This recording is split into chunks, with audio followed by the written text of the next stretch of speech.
Alright, welcome back. Part 11, FMS Avanti 18th Anniversary Edition Turbine Conversion using the top design kit from RC Castle. In this video, I want to talk about the CG, alright, and how I determine CG and how and why I'm using the values I'm using, okay? Now, if you remember from the previous videos, this was the layout I was hoping for. I wanted my receiver battery here, I wanted my ECU battery here, and I wanted my brake battery right here. Okay, 800 milliliter tank, the one that came in the kit. Okay, and what happened was when I CG'd this, the CG was way too far forward. It was about 7 millimeters forward of 130. Okay, so the band. The CG range for this plane, according to the manual, is 125 to 135, as measured from right here. All right, so I was shooting for right in the middle at 130. Okay, so I was about 7 millimeters forward, or I was just a little over 2 millimeters forward of the most forward CG that it could be. So I was at 123. Okay, now because I could not get the tank right on the middle of the tank, right on the CG location, right? That meant as I filled that tank, the CG was going to move even more forward. That was going to make it even more nose heavy. All right, so that wasn't going to work. Now it was going to be way too nose heavy on takeoff, so I had to move some things around, and it came out pretty close to where I wanted it. Okay, so my ECU battery has to move to right here. My brake battery has to move to right here. All right, and now the receiver battery can stay here. Okay, that was the only changes I need to make to get CG where I wanted it. Okay, so like I said, I was shooting for middle of the range. I was shooting for 130 millimeters back measured from here. Okay, now with those changes that I have right there, all right, we came out to being a CG of 542.32. All right, so I'm going to explain in a minute how I do my CG and what measurements I take and all of that. And this 542 will make sense here in just a little bit. Okay, and so the 542 was actually 6 millimeters. It was 6.32 millimeters after where the CG should be. Okay, so that's not bad. All right, so on an empty tank, when I'm coming into land, I'm going to be at my worst CG at 542.32, which would put us just slightly out of the band. Remember, we got 125 to 135, so I would be at 136.32. And if anything, manufacturers are always conservative. They always make their planes nose heavy, so it might even be better. I might actually have to move the CG back even more. We'll have to see how the plane flies and you know if it's heavy on the elevator or not, you know, but we'll find out. Okay, so it was coming into land. I'm gonna be at 542.32. All right. Now with the tank full, with a fully fueled tank, I ended up being 4.04 millimeters forward, or from the 125 to the 135, I was at 126. I was at 125.96, right? So I was just below the top limit of the band of 125. So I thought that was very reasonable, right? So I had a total CG shift from takeoff to landing of 10.36 millimeters. Now, to me, I think that's great, you know, because I couldn't get the tank as far back as I wanted. That's a very good compromise for the CG. So when I take off, I'm a little bit nose heavy, right? Well, by their range, I'm right on where I'm supposed to be. And when I come into land, I'm just a little over a millimeter, almost a millimeter and a half of the most aft range they have. So this thing should be perfect, right? It should fly just perfect. And like I said, I think I'm going to be moving the CG aft because I think the elevator is going to be heavy. I think it's still going to be too nose heavy, right? But you know, when I go fly it, which will be here in a couple days, the winds will be light and temps will be good. We'll see how it acts. All right. So now what I want to talk about is how do I do my CG? All right. Now I'm a private pilot, single engine land, and the way we do real aircraft when we're doing CG measurements is, we take a measurement, we determine the datum. Okay, the datum is usually, it's marked on the aircraft manual of where the datum is. So that's where your reference is going to be. Everything will be referenced from the datum. Okay, and then we would take measurements from the datum to wherever it told us in the airplane manual, and we took those measurements, entered them into some calculations, and we used scales on each wheel, right, for the weights, and then that spit out a number in an Excel spreadsheet, told us where the CG is, right? I do the same thing on these models, okay? So my datum is always the front wheel. So all measurements are referenced to the front wheel, specifically the center line of the axle. That's the datum point for my CG calculations, okay? Now when I do CG, I have craft paper. It's about 4 feet wide, about, I think it was a 100-foot long roll, whatever. Hell, it's going to last me forever. But I cut out a sheet that's about 1.5 times the length of the plane. Okay, I lay that down on a flat surface. Right, you want this surface to be as level as possible. Okay, and once you have that down, I tape it down on the corner so it can't move. Right, I take my laser level and I shoot it the lengthwise right down the middle. Okay, and I make a line. Okay, I use my square and follow that laser line, and I move one straight line right down the middle lengthwise of that paper. Now that's going to be my reference line for all other lines drawn on this. Okay, now once that reference line is set right down the middle, the next one I'm going to do is towards the back of the plane. I'm going to make a line for my rear wheels where I'm going to have the plane's rear wheels to sit. Okay, now using my square, I'm going to draw a line perpendicular to that reference line right across the width of the paper. And then that is where my rear wheels are going to sit. So specifically the center line of the rear axles will sit on that line. So we have the reference line here. Now we have a line here, and that's where our rear wheels are going to sit. And the middle of the axles will sit right on that line. Okay. Then I go up to the front wheel, right, and I make marks on each side of the front wheel right on the center line of the axle, right? And then I take my square and I connect those two lines. So now I have a reference line, I have a rear wheel line, I have a front wheel line. Okay? Now the manual for this plane says CG is 125 to 135 as measured from here. Okay, so I'm shooting for a middle range, so I'm shooting for 130, right? So what I'm going to do next is I'm going to take my square, I'm going to set it right up to that point where it's going to be measured, and I'm going to make a line at the bottom. I'm going to go to the other side. I'm going to do the same thing. I'm going to take my square and I'm going to connect those lines together. All right, so now we have the reference line, we have a rear wheel line, we have a front wheel line, and we have CG reference, where all the CG is going to be referenced from this line. Okay, now since I said I was going for 130 millimeters, from that line I'm going to measure back 130 millimeters. Same thing on this side, make a mark, take my square, connect that line together. There's my CG position. All right. Now, the Excel spreadsheet I use, we need two measurements. We need to know what's the distance from the front wheel to the rear wheels. So you're going to measure that in millimeters, and then from the front wheel to the actual where the CG is wanting to be. Okay. So the values in my case came out to be front wheel to the CG location was 536 millimeters. Front wheel to the rear wheel was 586 millimeters. Okay. Now, once I had all those measurements, I put that data into my Excel spreadsheet. Then I got up my 3 scales. Now, these scales have to be identical. You need 3 identical scales.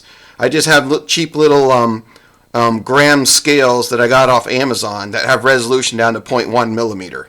All right. But 3 identical ones, and I put them under each wheel, okay? And then I took my weights, and with just the UAT full, I had 262 grams on the front wheel, 1,601 grams on one main, 1,652 on the other main, which gave me a CG of 542.32. Now my front wheel to CG measurement was 536. So I'm at 542. So I'm 6 millimeters aft, right? Because 536 was here. My point, the calculations say that I'm actually right here. So I'm aft of the CG. That's with only UAT full. So I knew CG was going to shift forward as that tank filled up because I could not get the center line of the tank right on CG. Okay, so then I filled up the tank, and then I took the weights again, and this time I got 389 on the front. Wait, before I do that. Okay, so I knew it was going to be off, right? So what I had to do, well, like I said, the first measurements I took, first weights I took with these batteries where they were, right, was way too forward. So after I moved the batteries to the here, that's when I started, getting the what's the weight now fully fueled. Okay, so now batteries in the positions they have to be to make CG. Fully fueled, I had 389 grams on the front wheel, 1885 on one main, 1944 on the other. Gave me a CG of 531.96, right? Remember, front wheel to where the CG I want is 536. I was at 531.96, so 532. All right, so I was 4 millimeters forward. All right, so I had a CG shift range now of only 10.36, which, like I explained earlier, I'm comfortable with. A little nose heavy on takeoff's fine. Coming in, we're going to be just a tad bit tail heavy according to the manufacturer's range, so it should fly beautiful. Should be absolutely beautiful.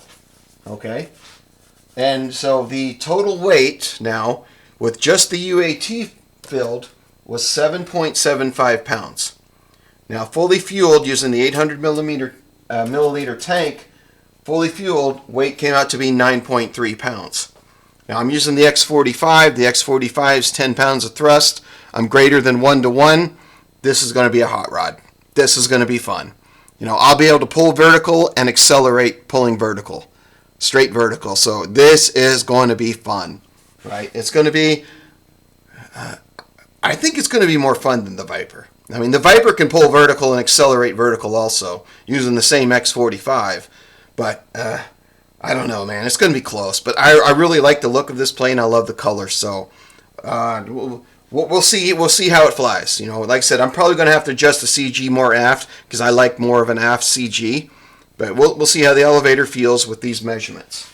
All right. Okay, so let's get to this. Remember, in the last video, this was a problem. All right. So what I did to fix this was I didn't put any foam tape here on the sides like I thought I was going to do. What I ended up doing was taking that non-slip dish mat stuff, right? And I put a strip the length of this tank on the bottom, and then I re-put everything back together. And now with that pressure on there, it doesn't move. So that non-slip mat, I think it was like 3 millimeters thick, 4 millimeters thick. That non-slip dish mat stuff. It works like a champ. I mean, like that. It ain't moving. So I'm very happy with the way that turned out. Let's see what else here. I'm going to secure this battery with 10 pound Velcro, and then I'm going to shove a piece of foam up in here to push down on it, just so it doesn't move. All right, just me being paranoid. I want a little pressure down on that so it can't move. The Velcro will hold it in place. This one, I'm going to put Velcro. I'm going to put 10 pound Velcro under here too, and do the same thing. And I'm also going to pin it. I'm going to put a dowel rod right through here, so that way there's no way it can move this way. I'm going to shove a little piece of foam under here to put a little pressure on it so it can't move also. This one here, this battery's so light, it's only a 1500 2S. 10 pound Velcro, and I'm not going to worry about it. I mean, I could drill a hole right here, and, well, actually, no, okay, I guess I will. I always want to be safer than err on the side of caution. So I'll put 10 pound Velcro under there.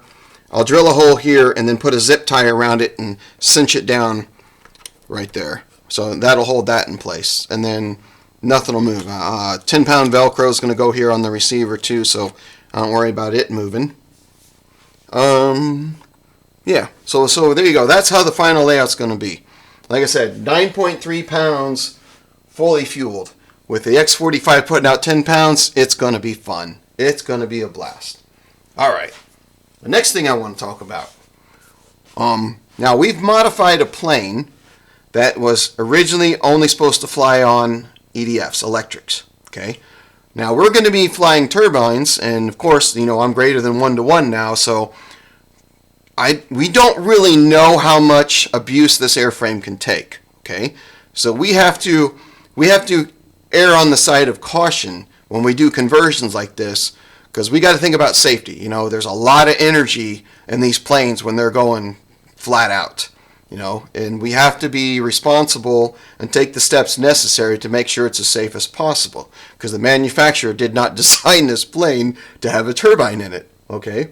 Now, some things that I did because I want to increase the safety of the plane, and you're going to see that there's no way you can trust these little screws. All right. So, of course, here's the wing. Okay. And as you can see right here, I took the little screws out and I put a screw all the way through and backed it with a nut to make sure that cannot come undone. Same thing here. I took the little bitty screws out and put in bigger all thread screws, because once you see the size of the screws that were in here, you're going to cringe, right? The flight loads that these surfaces are going to be experiencing, they'll probably rip right out if you're using the original screws. I don't want to chance that, okay? Even my flap right here, right? I have it captured. I had to carve out a little bit of foam, I had to cut into this plastic piece a little bit to make it. But I want that peace of mind that my control surfaces are going to be okay. All right. Now, I did the same thing for the elevator and the same thing for the rudder. Now, when you're doing this, okay, if you decide you want to go the same route and you want to capture those and not rely on the little self-tap screws, let me grab one.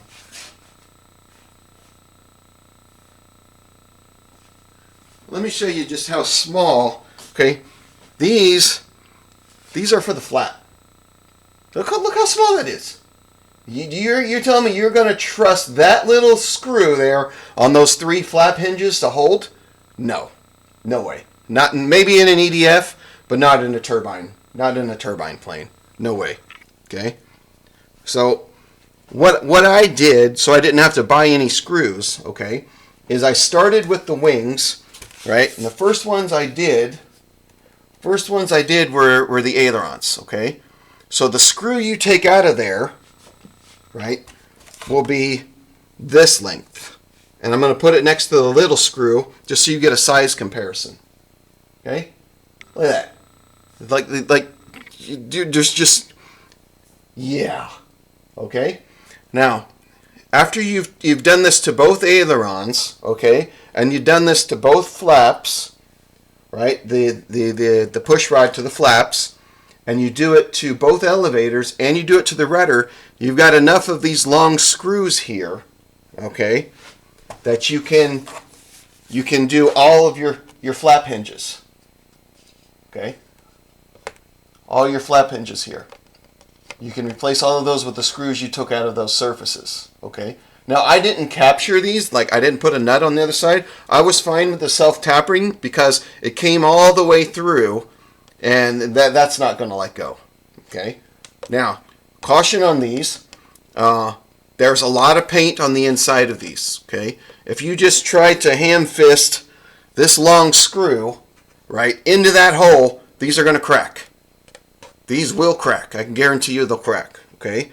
So what you need to do is, I have, I do PCB design and stuff, so I've got a lot of PCB drill bits, okay? Little drill bits like these, right? All different sizes. And what I found was the 1.5 millimeter worked great for getting in here, right? drilling that out. Okay, just using my hand, I drilled that out before I screwed that screw in, just to make sure that these wouldn't split and crack open. All right, so 1.5 millimeter was the perfect bit for doing that. Okay.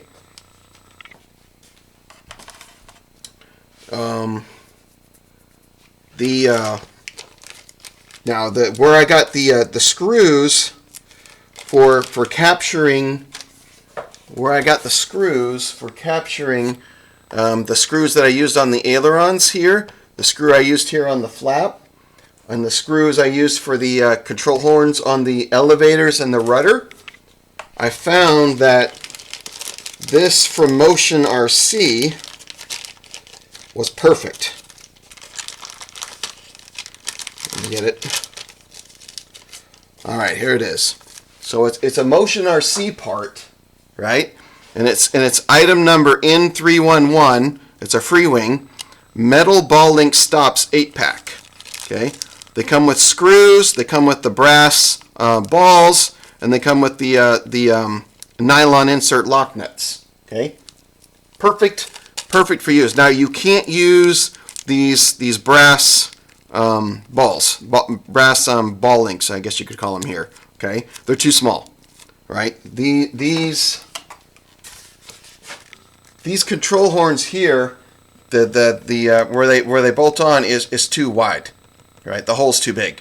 So what you're going to end up doing is you'll pull out that self-tapped one, right? You'll put in a screw from here after you've drilled it out, right? And then you're just going to reuse the plastic ball. You reuse the plastic ball; it'll work just fine. You know, you're going to find that those plastic balls got paint on them. You know, take a little time, get the paint off the balls, make sure they run nice and smooth.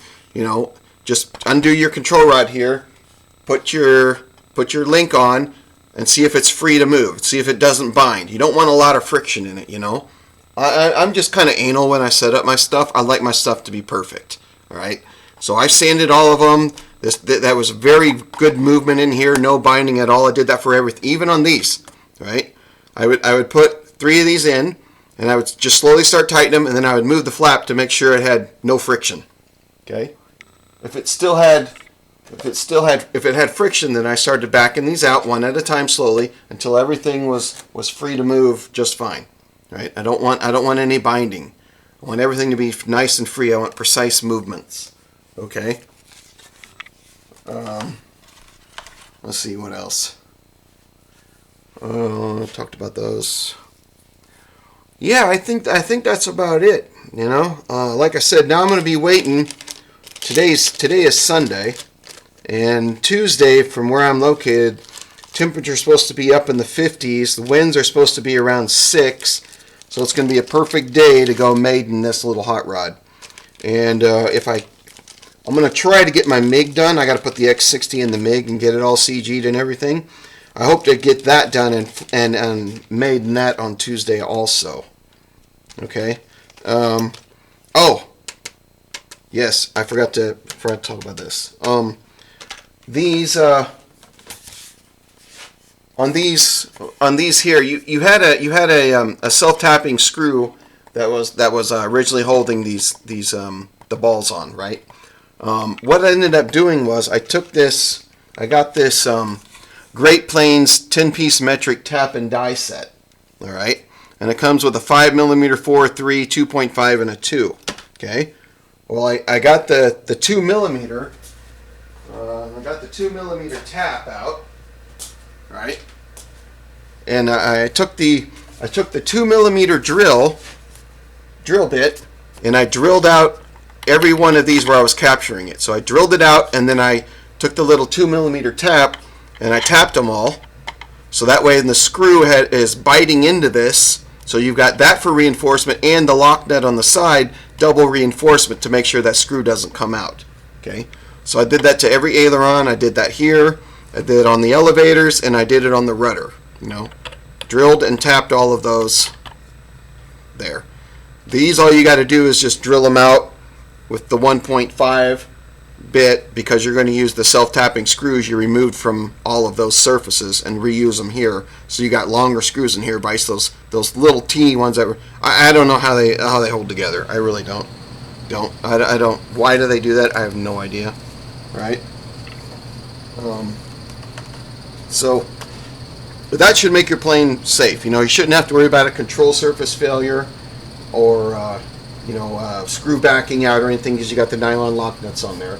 So that gives me peace of mind that I know my flight surfaces shouldn't fall off or bind or anything like that. Now, one thing I did have that I just happened to notice that right as I was setting up the plane for the CG.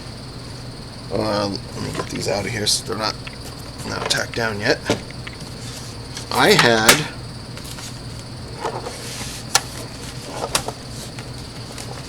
if you can see, right, where is it? Right there. All right, right here. This thing was hardly glued.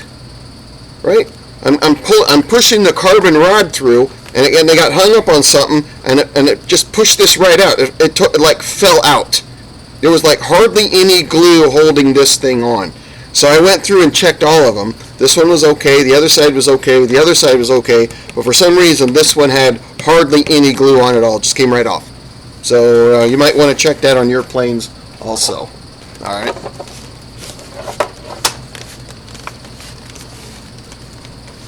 So other than that, CG's done.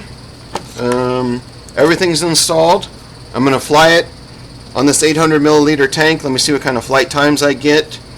And then, I'm gonna put this 1,000 milliliter tank in, re-CG it, and see what kind of flight times I get on that.